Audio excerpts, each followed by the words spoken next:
السلام علیکم ورحمۃ اللہ وبرکاتہ۔ الحمد للہ رب العالمین والصلاة والسلام علی رسولہ الامین وآلہ وصحبہ اجمعین، اما بعد فاعوذ باللہ من الشیطان الرجیم، بسم اللہ الرحمن الرحیم۔ رجال لا تلہیہم تجارۃ ولا بیع عن ذکر اللہ وإقام الصلاة وإيتاء الزكاة يخافون تتقلب فيه القلوب والأبصار۔ صدق اللہ العلی العظیم۔ رب اشرح لي صدری ويسر لي أمری واحلل عقدۃ من لسانی يفقهوا قولی۔ رب يسر ولا تعسر وتمم بالخير، سبحانك لا علم لنا إلا ما علمتنا إنك أنت العلیم الحکیم۔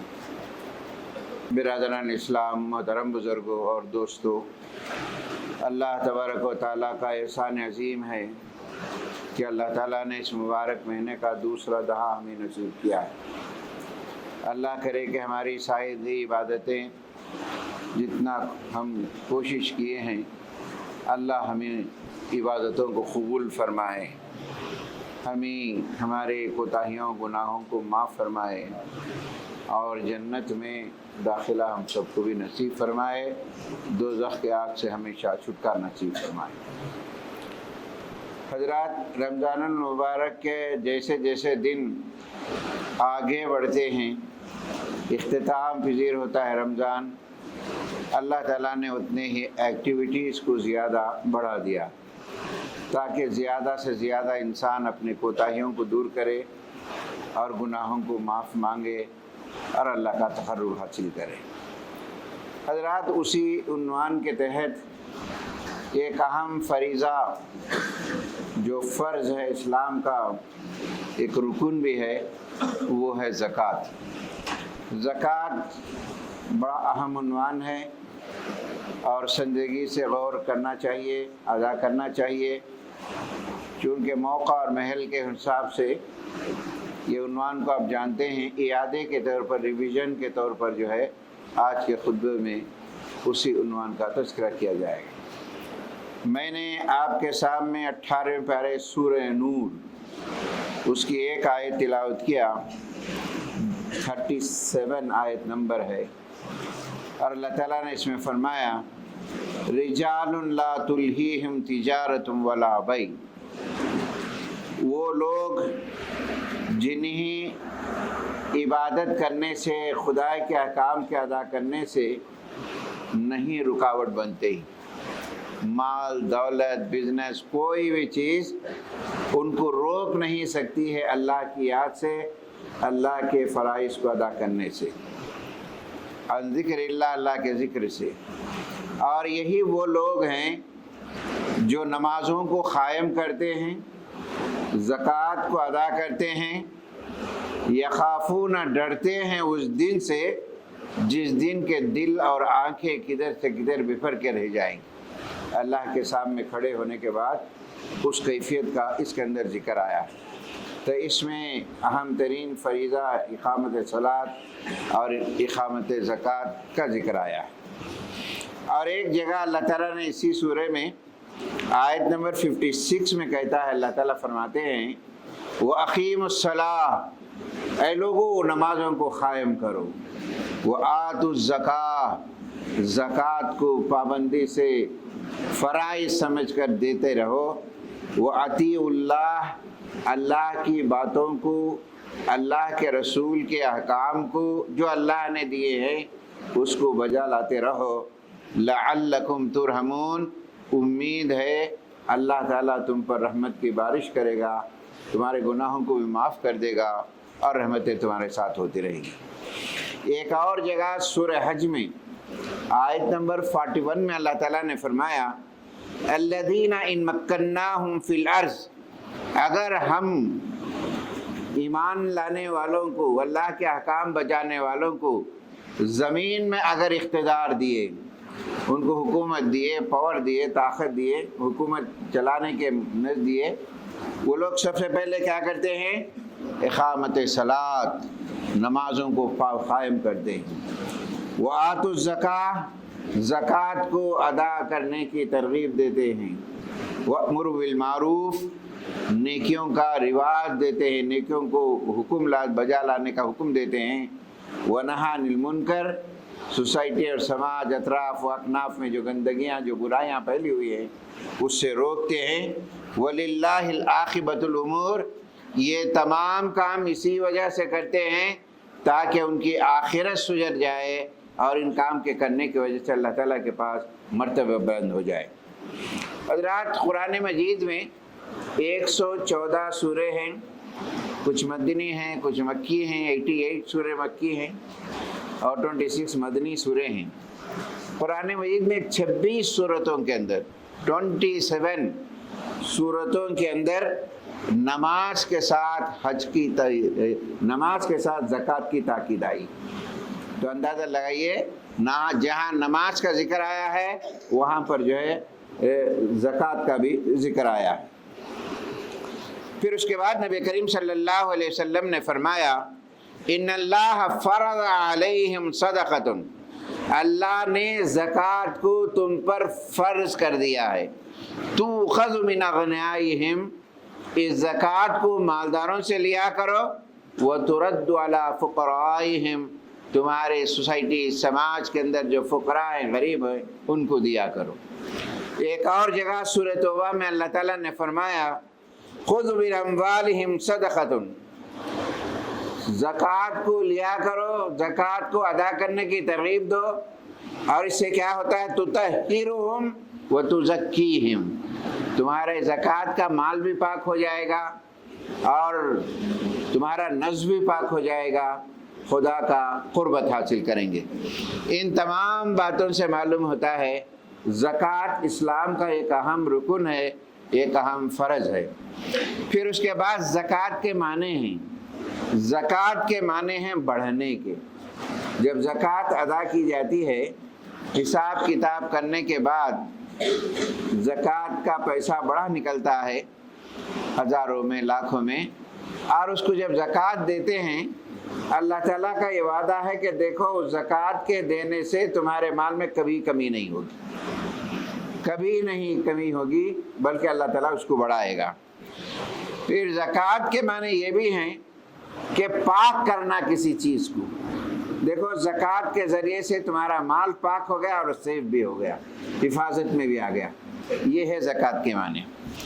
زکوٰۃ نہ دینا، اس میں جی چرانا، یہ خطرناک وارننگ ہے قرآن کے اندر۔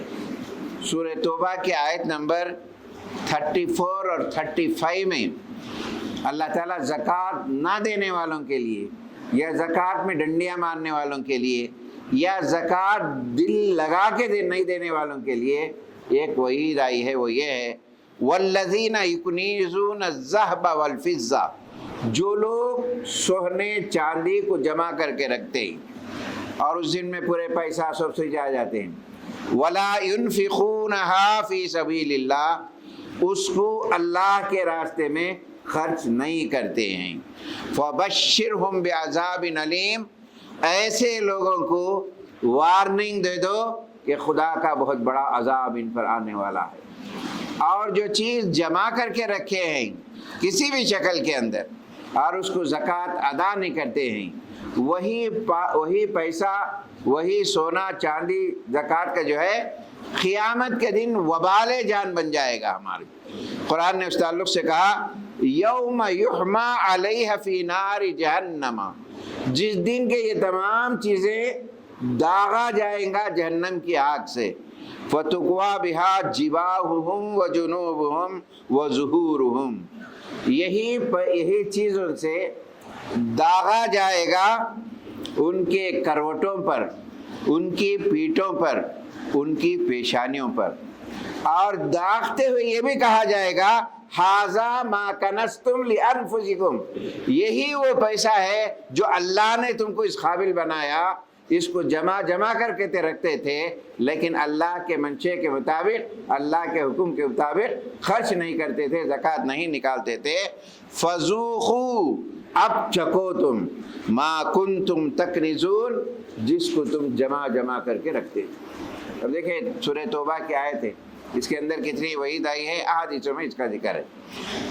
اور ایک جگہ اللہ تعالیٰ نے فرمایا وَلَا يَحْسَبَنَّ الَّذِينَ يَبْخَلُونَ بِمَا آتَاهُمُ اللَّهُ مِنْ فَضْلِهِ، جو لوگ یہ سمجھتے ہیں اور بخیلی کرتے ہیں، کنجوسی کرتے ہیں اللہ کا دیا ہوا مال اللہ کے راستے میں دینے، فَهُوَ خَيْرٌ لَهُمْ بَلْ هُوَ شَرٌّ لَهُمْ، وہ یہ سمجھتے ہیں کہ یہ جمع کرنے سے ہماری دولت اور بڑھ جائے گی اور وہ بہتر سمجھتے ہیں، لیکن اللہ تعالیٰ فرماتا ہے یہ ان کی سوچ، ان کی پلاننگ یہ اچھی نہیں ہے، ان کے لیے نقصان دہ ہے۔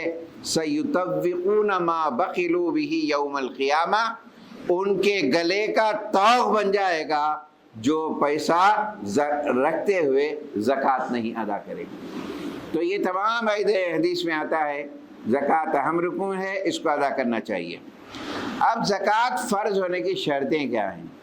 نمبر 1، اللہ نے کچھ نصاب رکھا ہے، سونے کا ہے، چاندی کا ہے، ایگریکلچر لینڈ کا ہے، بزنس کا ہے، کرائے کے پیسے آتے ہیں، یہ تمام کا ایک مد ہے۔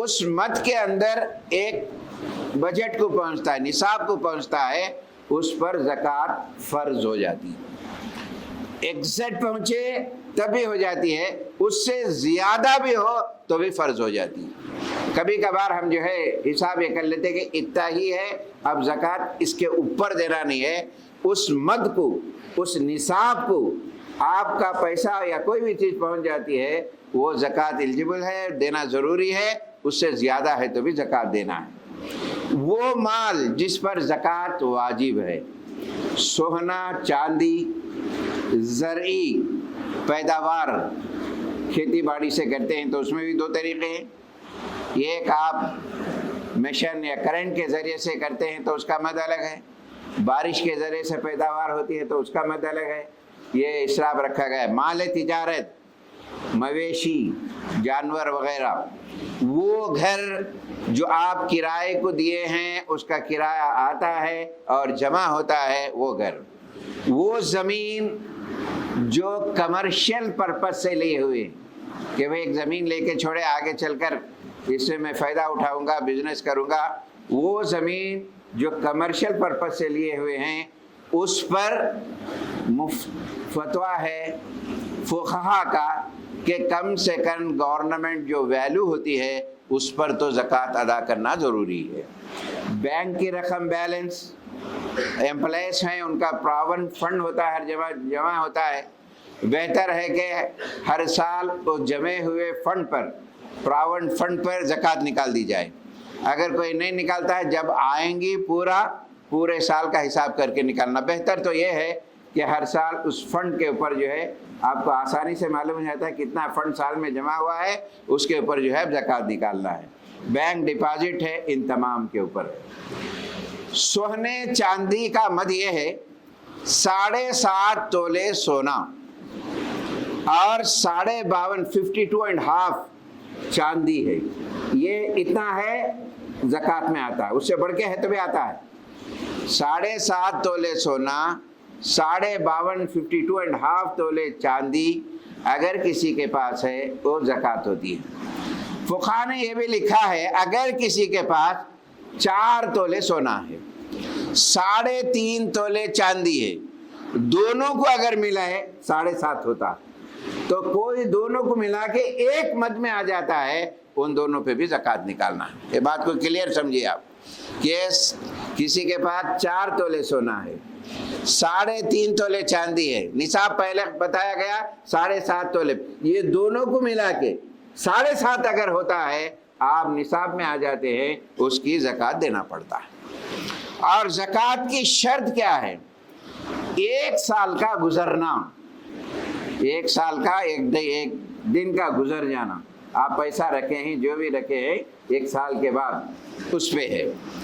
اور زکوٰۃ کی دوسری اہم ترین شرط یہ ہے حساب باقاعدہ کرنا، فائل بنانا، انکم ٹیکس کی جیسا فائل بناتے ہیں، زکوٰۃ کی بھی حساب کرنا۔ اور تیسری شرط یہ ہے زکوٰۃ فنڈ کسی کو دیتے ہیں آپ، دل میں نیت کر لینا کہ میں زکوٰۃ فنڈ سے کسی کی مدد کرتا ہوں۔ اگر نیت نہیں ہے، آپ ہزاروں لاکھوں روپے خرچ کرتے ہیں، زکوٰۃ فنڈ آپ کے پر ایسے آ جائے گا۔ بولنے کی ضرورت نہیں ہے، دل میں نیت رکھ لینا۔ یہ 3 شرطیں ہیں زکوٰۃ کی: 1 سال کا گزرنا، حساب کیلکولیشن کرنا، نیت زکوٰۃ کا فنڈ میں دے رہا ہوں، دل میں نیت کر کے دینا ہے۔ کن لوگوں کو زکوٰۃ دینا؟ قرآن میں ایک فہرست دی گئی ہے، سورہ توبہ آیت نمبر 60، انما الصدقۃ للفقراء والمساکین والعاملین وفی الرقاب۔ یہ پوری تفصیل ہے آیت، اس میں خلاصے کے طور پر کہتا ہوں، نمبر 1 فقراء، فقیر لوگ، وہ لوگ مال تو ہے ان کے پاس لیکن ضرورت سے زیادہ نہیں ہے، کماتے ہیں لیکن مشکل ہے، اخراجات بڑھ گئے، جو بس نہیں ہوتا ہے، ہاتھ بھی نہیں پھیلاتے ہیں، تو یہ ہوتے ہیں فقیر۔ فقیروں میں 2 قسم کے ہوتے ہیں، ایک اپنی مجبوری کو ظاہر کر دیتے ہیں، صاحب میری مجبوریاں ہیں، میری پریشانیاں ہیں، جانچ کے اس کے چہرے سے معلوم ہو جائے اللہ تعالیٰ نے کیفیت رکھی ہے جانچنے کی، اس کو تو دینا چاہیے۔ ایک اور قرآن میں ذکر آیا ہے محروم بول کے، محروم وہ شخص ہوتا ہے جو بہت زیادہ ضرورت مند ہوتا ہے اور بڑا غیرت مند ہوتا ہے، خوددار ہوتا ہے، ہاتھ نہیں پھیلاتا ہے کسی کے سامنے۔ وہ پڑوس ہو سکتا ہے، بھائی ہو سکتا ہے، بہن ہو سکتی ہے، رشتہ دار ہو سکتے ہیں، خوددار ہیں، بہت زیادہ پریشان حال ہیں لیکن مانگتے نہیں ہیں۔ قرآن نے ان کے تعلق سے کہا ان کو تلاش کر کے دیا کرو۔ نمبر 2 مسکین، وہ لوگ جو ضرورت زندگی کچھ نہ ہو، کمانے کی طاقت ہے مگر وہ کما نہیں سکتے یا کسی کے سامنے ہاتھ نہیں پھیلا سکتے، عاجز آدمی ہے، یہ بھی جو ہے فقراء کے اس میں آتا ہے۔ نمبر 3 عاملین، اس زمانے میں بھی تھا، آج بھی ہے، حکومت یا ادارے جو زکوٰۃ فنڈ کو اصول کرنے کے لیے آدمیوں کو مقرر کرتے ہیں، اس میں سے کچھ پرسنٹیج اس زمانے میں حضرت ابوبکر صدیق کے زمانے میں، نبی صلی اللہ علیہ وسلم میں یہ باقاعدہ ایک محکمہ ہوتا تھا جو زکوٰۃ لی جاتی تھی، زکوٰۃ کو استعمال کیا جاتا تھا، وہ اسی کام میں صبح شام رہتے تھے، ان کو بھی زکوٰۃ دیتے تھے۔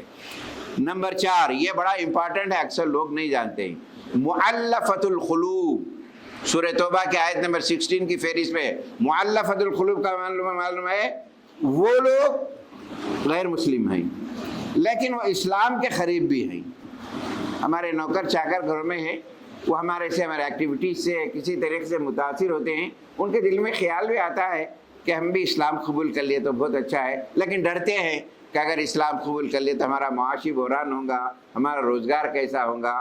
دل مول لینے کے لیے، اٹریکشن کے لیے ان کو بھی زکوٰۃ فنڈ دے سکتے ہیں۔ نمبر 4 5واں فی الرقاب، گردنوں کو چھڑانے کے لیے آج ہمارے بہت سارے نوجوان بچے، قابل ترین بچے، بغیر کوئی جرم کے، بغیر کوئی قصور کے سالہ سال جیلوں میں پڑے ہوئے ہیں، ان کے جو ہے پیشی ہوتی ہے، ان کا